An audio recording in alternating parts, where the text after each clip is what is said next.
اعوذ باللہ من الشیطان الرجیم بسم اللہ الرحمن الرحیم۔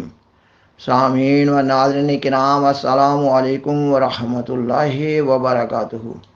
گزشتہ پروگرام میں بیان کیا جا چکا ہے کہ مئی 1947 کا واقعہ ہے کہ دہلی کے ایک ہندو اخبار ریاست نے اپنے ایک ادارتی نوٹ میں احمدیوں کی پاکستان نواز پالیسی پر تنقید کی، جس کا خلاصہ یہ تھا کہ اب تو جماعت احمدیہ پاکستان کی تائید کر رہی ہے، مگر جب پاکستان قائم ہو گیا تو ان کے ساتھ دوسرے مسلمان وہی سلوک کریں گے جو کابل میں افغان حکومت کی طرف سے کیا گیا تھا۔ جماعت احمدیہ کے دوسرے امام حضرت مرزا بشیر الدین محمود احمد رضی اللہ تعالیٰ عنہ کو جب اخبار ریاست کے ادارتی نوٹ کا علم ہوا تو آپ نے 16 مئی 1947 کو نماز مغرب کے بعد قادیان کے احباب جماعت سے خطاب فرمایا۔ آپ نے اپنی تقریر میں مطالبہ پاکستان کی معقولیت و ضرورت کو مختلف نقطۂ نگاہ سے بڑی تفصیل سے بیان فرمایا۔ آپ نے فرمایا کہ مسلمان مظلوم ہیں، اس لیے ہم ہر صورت میں مظلوموں کے ساتھ ہو کر اپنے کام کو جاری رکھیں گے، خواہ ہمیں تختہ دار پر ہی لٹکا دیا جائے۔ آج کے پروگرام میں حضرت خلیفۃ المسیح ثانی رضی اللہ تعالیٰ عنہ کی تقریر کی دوسری قسط پیش کی جا رہی ہے، اور یہ اس پروگرام کی آخری قسط ہے۔ آپ نے 16 مئی 1947 کو نماز مغرب کے بعد قادیان کے احباب جماعت سے خطاب فرمایا۔ آپ نے اپنی تقریر میں مزید فرمایا یہ کہ بے شک ہمیں مسلمانوں کی طرف سے بھی بعض اوقات تکالیف پہنچ جاتی ہیں، اور ہم تسلیم کر لیتے ہیں کہ شاید وہ ہمیں پھانسی پر چڑھا دیں گے، لیکن میں ہندوؤں سے یہ پوچھتا ہوں کہ تم لوگوں نے ہمیں کب سکھ دیا تھا؟ تم لوگوں نے ہمیں کب آرام پہنچایا تھا؟ اور تم لوگوں نے کب ہمارے ساتھ ہمدردی کی تھی؟ آپ نے فرمایا اگر ہم ان تمام حالات کی موجودگی میں جو اوپر ذکر ہو چکے ہیں انصاف کی طرفداری کریں گے تو کیا خدا تعالی ہمارے اس فعل کو نہ جانتا ہوگا کہ ہم نے انصاف سے کام لیا ہے؟ جب وہ جانتا ہوگا تو وہ خود انصاف پر قائم ہونے والوں کی پشت پناہ ہوگا۔ لکھنے والوں نے تو لکھ دیا کہ احمدیوں کے ساتھ وہی سلوک ہوگا جو کابل میں ان کے ساتھ ہوا تھا، مگر میں ان سے پوچھتا ہوں کہاں ہے امان اللہ والی افغانستان؟ اگر اس نے احمدیوں پر ظلم کیا تھا تو کیا خدا تعالیٰ نے اس کے اسی جرم کی پاداش میں اس کی دھجیاں نہ اڑا دیں؟ کیا خدا تعالیٰ نے اس کی حکومت کو تباہ نہ کر دیا؟ کیا اللہ تعالیٰ نے اس کی حکومت کے تار و پود کو بخیر کر نہ رکھ دیا؟ کیا اللہ تعالیٰ نے اس کو اس کی ذریت سمیت ذلیل اور رسوائے عالم نہ کر دیا؟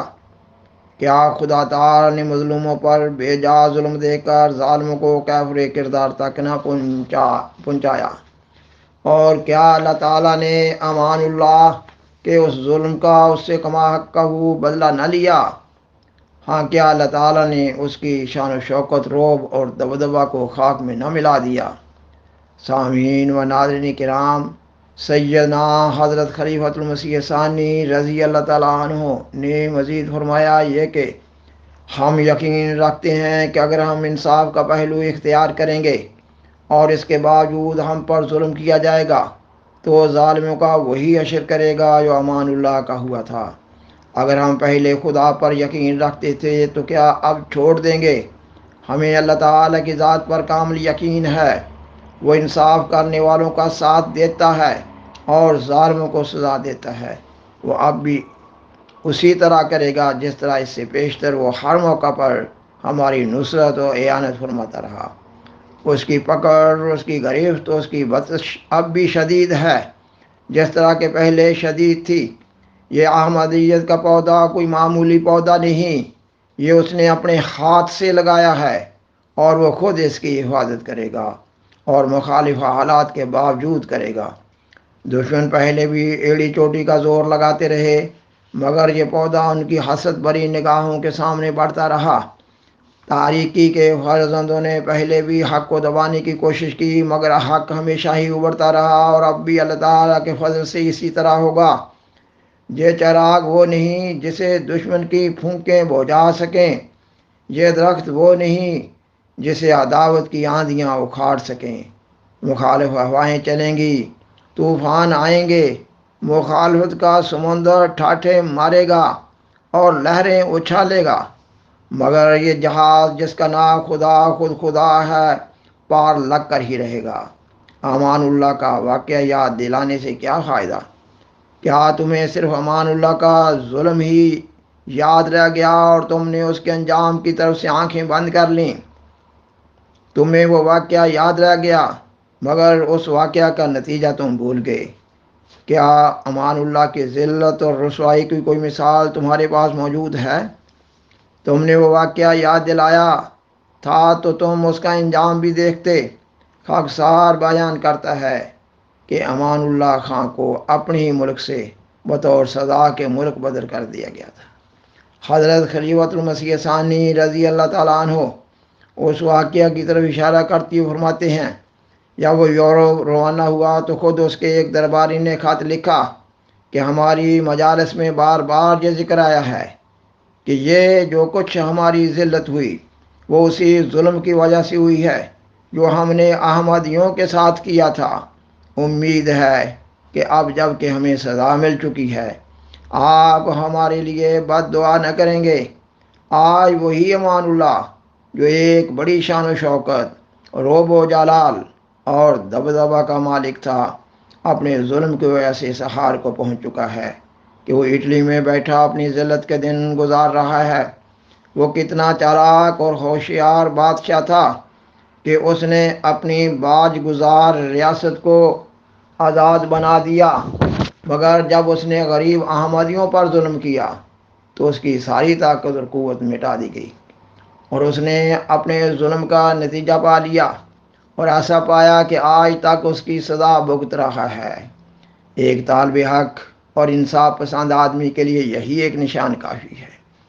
کاش لوگ اس پر غور کرتے۔ سامعین و ناظرین کرام، آپ نے فرمایا ہمارا فرض ہے کہ ہم مظلوم قوم کی مدد کریں، چاہے وہ ہمیں ماریں یا دکھ پہنچائیں۔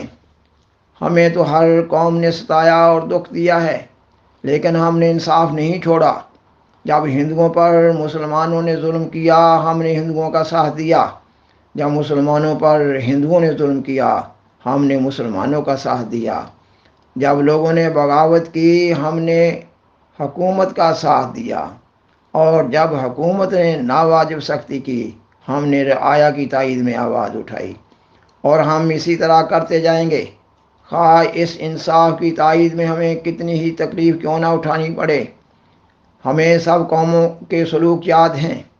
کیا ہمیں وہ دن بھول گئے ہیں جب سردار کھڑک سنگھ صاحب نے تقریر کی تھی کہ ہم قادیان کی اینٹ سے اینٹ بجا دیں گے اور قادیان کے ملبہ کو دریا برد کر دیں گے؟ پھر کیا لیکھ رام ہندو تھا یا نہیں؟ وہ لوگ جنہوں نے احراریوں کا ساتھ دیا تھا وہ ہندو تھے یا نہیں؟ مگر ہم بتا دینا چاہتے ہیں کہ جو شخص یا جماعت خدا تعالیٰ کا پیغام لے کر کھڑی ہو اس کی ساری دنیا دشمن ہوتی ہے۔ اس لیے لوگوں کی ہمارے حق کے ساتھ دشمنی ایک طبعی امر ہے۔ پس ہمارا خدا جو علیم اور خبیر ہے وہ اب بھی موجود ہے۔ اگر ہم انصاف سے کام لیں گے اور پھر بھی ہم پر ظلم ہوگا تو وہ ضرور ظالموں کو گرفت کیے بغیر نہ چھوڑے گا، اور جب انصاف پر قائم ہونے کے باوجود ہم پر ظلم ہوگا تو خدا کہے گا انہوں نے دشمنوں کے ساتھ انصاف کیا تھا، کیا میں ان کا دوست ہو کر ان سے انصاف نہ کروں گا؟ اور اس کی غیرت ہمارے حق میں بڑھے گی جو ہمیشہ ہمارے کام آئے گی۔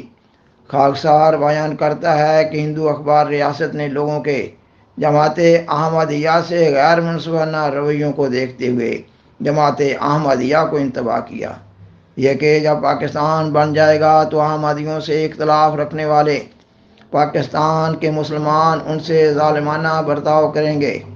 اور سیدنا حضرت خلیفۃ المسیح ثانی رضی اللہ تعالیٰ عنہ نے اس اخبار کے اس بیان کے پس منظر میں جو خطاب فرمایا اس میں الہی جماعتوں کے ضابطۂ اخلاق اور اللہ تعالیٰ کا الہی جماعتوں سے جو حفاظت کا وعدہ ہوتا ہے اس کا ذکر کیا۔ پاکستان میں جماعت احمدیہ پر عرصہ حیات تنگ کر دیا گیا ہے، لیکن اللہ تعالیٰ بھی جماعت احمدیہ پر جبر و استبداد کرنے والوں کو نقد عبرتناک سزا دیتا رہتا ہے۔ دشمن احمدیت ذوالفقار علی بھٹو اور فوجی ڈکٹیٹر ضیاء الحق کا عبرتناک انجام سب کے سامنے ہے۔ جو شخص جس قدر احمدیت کی مخالفت کرتا ہے، اللہ تعالیٰ بھی اسی قدر اس کا حساب چکا دیتا ہے۔ دنیا میں دشمنان احمدیت کے عبرتناک انجام کی کہانیاں ملک ملک بکھری پڑی ہیں۔ کاش مخالفین احمدیت ان کہانیوں سے عبرت حاصل کریں۔ سامعین و ناظرین کرام، بلاخر درخواست ہے کہ برائے مہربانی اس پروگرام کو دوسروں سے شیئر کریں اور آدرائے کرم اس چینل کو سبسکرائب کریں۔ جزاکم اللہ تعالی احسن الجزاء وآخر دعوانا ان الحمد للہ رب العالمین والسلام علیکم ورحمۃ اللہ وبرکاتہ۔ شکریہ۔